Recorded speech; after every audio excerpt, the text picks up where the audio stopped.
There's a new push to ban homeless people from camping in the streets. It's part of a proposal lawmakers say will make the state safer. In tonight's WDRB Investigates, Darby Bean and Marcus Green dig into the details of the Safer Kentucky Act. You know, I've eaten out of a dumpster. I've had my possessions in a garbage bin. I've been there. I froze a couple of times. You know, I've been there. Farrah Burleson spent more than a decade of her life homeless, sleeping in tents, garages, and abandoned homes. Such a sad, sad face. Sharing her past and transformation over the last 2.5 years. I got $50 for you, a hot meal. That's what I tell her. Burleson stands off South 3rd Street in Louisville's Wilder Park neighborhood, a spot from her days on the streets. But she's now sober, has a job, and a home. I have an apartment. It's a small apartment. It's an efficiency, but it's mine. My name is on the lease. The keys are in my possession. According to the Coalition for the Homeless, in January there were more than 1,600 people homeless in Metro Louisville. While many were in shelters, 581 were outside, a sharp increase from the previous 4 years of those on the streets. Had a number of constituents that have complained about people street camping near their home, near their business, starting fires, stealing things. This September, several lawmakers released details of a proposal called the Safer Kentucky Act. Part of the wide-ranging crime-fighting plan aims at preventing street camping. As it's written now, it would ban camping on public streets, sidewalks, other public areas, and private or business properties.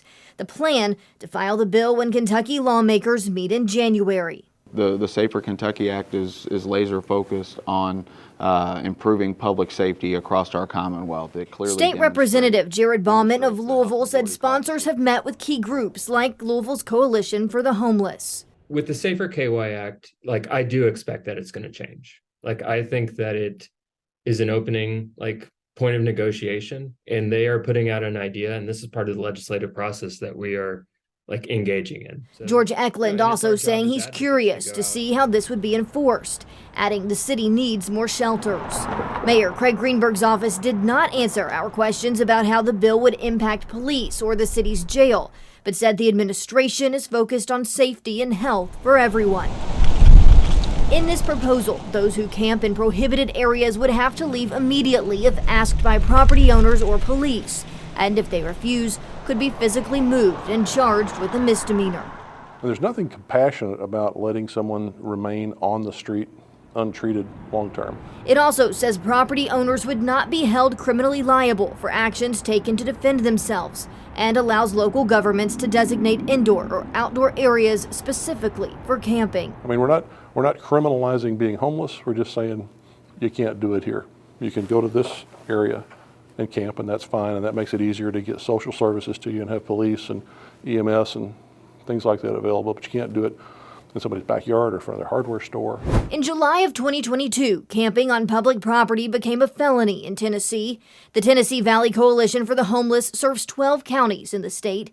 Its executive director says the organization gets at least 200 calls asking for assistance every month, but it's becoming more difficult to identify people who need help. Folks are a lot more distrusting.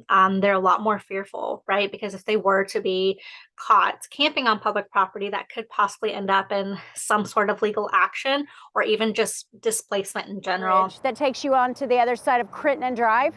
And I had my tent set up there. For those who have experienced living on the streets like Burleson, don't give me a handout, give me a hand up. She believes outreach is the key. Put me on the right path and I'm going to surprise you. She now works for Goodwill and its Another Way program.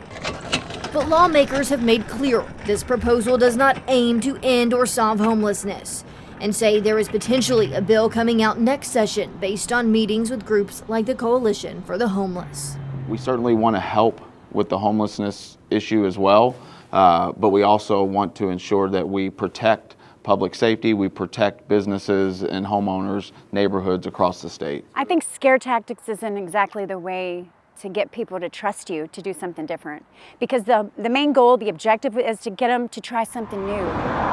Reporting with Marcus Green and photojournalist Darius Bowie, Darby Bean, WDRB News. If you have information about a story you think the WDRB Investigates team should look into, you can email us at investigate@wdrb.com.